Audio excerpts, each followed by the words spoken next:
I will now open it up for our members who are gathered over here.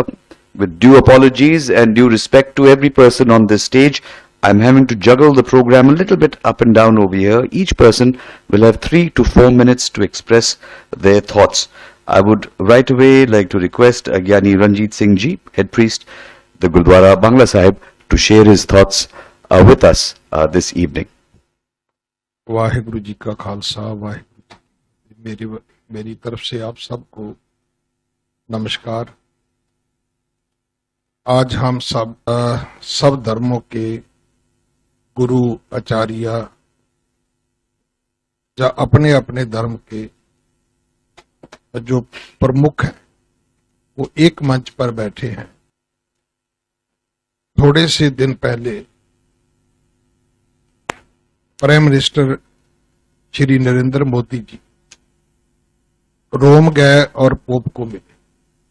और मैं एक बात इसमें मोदी जी को इसका श्रेय देना चाहता हूं, क्योंकि उनके ऊपर एक ब्लेम आता है कि वो सिर्फ हिंदू तब की बात करते हैं, लेकिन रोम जाकर पोप से मिलकर उन्होंने अपने सेकुलर होने का जो एक बहुत बड़ा एक काम किया है।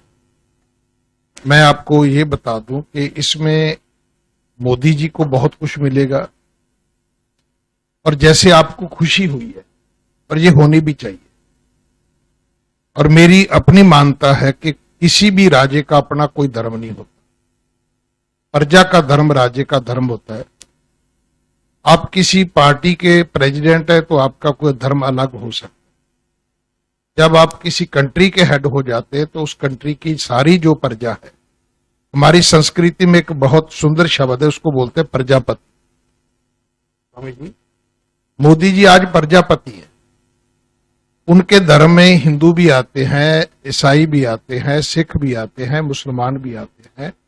सब धर्मों का सम्मान हो, यही राजे का धर्म है। श्री गुरु नानक देव जी को एक राजा मिले, उन्होंने बोला कि मेरे को शिक्षा दो। तो गुरु जी ने उसको ये नहीं बोला कि आप पाठ करा करो, आप जूते साफ करा करो, आप दाल बांटा करो, आप आटा गूंदा करो, आप रोटी पकाकर किसी गरीब को देने का वो काम करो। उन्होंने यही बोला कि आप सबके साथ इंसाफ करो।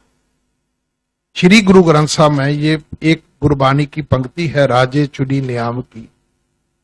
राजे का पहला धर्म ये है कि वो सबके साथ इंसाफ करे। मेरे पास वो फादर आए थे, मैंने उनको भी बताया था हम सबकी एक ही जरूरत है, वो ये है कि क्या हम एक दूसरे धर्म का सम्मान करते हैं। मैं एक बड़ी थोड़ी सी कड़वी बात आपको बोल के जा रहा हूं। हम धर्मों वाले भी पॉलिटिशियन लोगों की तरह एक रेस में लगे हुए, नंबर का चक्कर चल रहा है, इसका नंबर कितना जाए। देखो मैं एक बात बताऊं, अगर इस नंबर पे जाना है तो आप ये छोड़ दो कि आप धर्मी है। अगर हम ये चाहते हैं कि सब हिंदू होने चाहिए, तो मेरा ख्याल है कि मेरे को किसी मुसलमान के घर नहीं जाना चाहिए, मेरे को मंदिर में बैठ के दुआ करनी चाहिए कि परमात्मा हिंदू के घर बच्चा हो, मुसलमान के घर बच्चा ना हो। बच्चा तो वो पैदा करता है।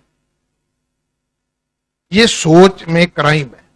और खास करके मेरा ख्याल है कि हम धर्मी लोग ये पॉलिटिशियनों के मोहरा बन चुके हैं, और उनकी फिगर को हम पूरा करने में लगे हुए कि हम आपको वोट बैंक बना कर देंगे।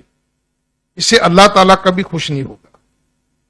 मेरा ख्याल है कि हम सब सिर्फ अपने धर्म का प्रीच करें, अपने धर्म की जो ईसाई है, गुण है, वो सबको बताएं। मैं आपको एक छोटी सी बात बोलता हूं, जब कोई इंसान सच बोलता है, किरत करता है, तो मैं ये समझता हूं ये भी सिख है। मेरा धर्म तो यही कहता है सच बोलो।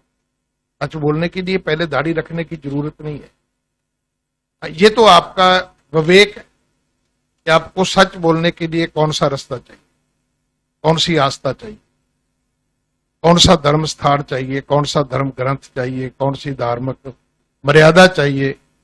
और जब गुरु नानक साहब ने परमात्मा से फरियाद की तो एक ही वचन बोला था, जगत जलंदा रख ले अपनी कृपा धार, जित द्वारे उभरै ते लेहो उबार। संसार जल रहा है, आप इसको बचा लो, रेते से बचा लो, पानी से बचा लो, वो एक वो आग बुझाने वाले सिलेंडर होते हैं उससे बुझा लो। आग बुझनी चाहिए और पब्लिक बचनी चाहिए। तो मेरा तो यही मानना है कि हम सब अगर एक बात पे काम करने लग जाए, कि आज मैंने रात भी बात की थी कि ग्लेशियर पिघल रहा है, बहुत चिंता है, हमारे परिवार पिघल रहे, हमारा समाज पिघल रहा है, इसकी हमको किसी को चिंता नहीं। ग्लेशियर किसने रखे थे? परमात्मा ने, वो फिर रख देगा, ना पहले पूछ के रखे ना वो उसने पूछ के रखने हैं। लेकिन जो समाज पिघल रहा है, देखो ना, आज एक धर्म वाला दूसरे के धर्म को जलाने में खुशी महसूस करता है, किसी दूसरे का धर्म परिवर्तन करने में खुशी महसूस करता है कि हमने इतने लोगों को अपने धर्म में ले आए। अरे कौन सी एमएलए की टिकट लेनी है आपने? कौन सा एमपी खड़े होना है आपने? कौन सा मंत्री पद चाहिए आपको? कोई परमात्मा का नाम ले रहा है, इधर ऐसे ले रहे तो भी क्या फर्क पड़ता है, इधर से ले रहे तो भी क्या फर्क पड़ता है। अवल अल्लाह नूर उपाया, कुदरत के सब बंदे, एक नूर ते सब जग उपजया, कौन भले को मन। मैंने उस दिन भी बताया था, मैं फिर आज बता के जा रहा हूं, सिख धर्म को बनाने वाले गुरु है, पर सिख धर्म को स्थापित करने वाला महाराजा रणजीत सिंह। वो उस लाहौर का राजा था जिस लाहौर में मेरे गुरु जी को तती तवी पर बैठा के जला दिया, जहां मेरे जो पुरखे थे उनके छोटे छोटे बच्चों को काटकर उनका हार बनाकर जो मेरियां माताएं थी उनके गले में डाल दिया गया। और महाराजा रणजीत सिंह जब राजा बने, वो चाहते तो पूरा लाहौर काट देते। उन्होंने किसी को ये भी याद रखना, 40 साल उन्होंने राज किया, 40 ईयर, एक भी आदमी को फांसी नहीं दी। आज भी मुसलमान महाराजा रणजीत सिंह के राज को याद कर। बस अगर कोई भी राजा, इवन मोदी जी नहीं, कोई भी राजा, जो राजा सब धर्मों का सम्मान करेगा, मैं ये अपने हृदय से बात बता रहा हूं आपको, कि उस राजे के धर्म के प्रति, उस राजे के प्रति, उस राजे की जो बेशक उसकी कोई जमात है उसके प्रति जितने समाज होंगे सबकी सॉफ्ट कॉर्नर हो जाएगी। यार ये तो बहुत अच्छे हैं, ये तो बहुत अच्छे हैं, इससे बढ़िया और कोई तरीका नहीं। मैं इन्हीं शब्दों से मैं अपने प्रवचन को विराम देता हूं और मैं फिर आपसे रिक्वेस्ट करता हूं कि हम वो फिगर के चक्कर से निकल जाए। मेरे को ऐसे लग रहा है कि जो काम सियासी लोगों को करना चाहिए था वो हम कर रहे हैं। हमारे इतने हैं, वो कहते हमारे इतने हैं, करना क्या है, वोटें कहां डलवानी है आपने। नमस्कार।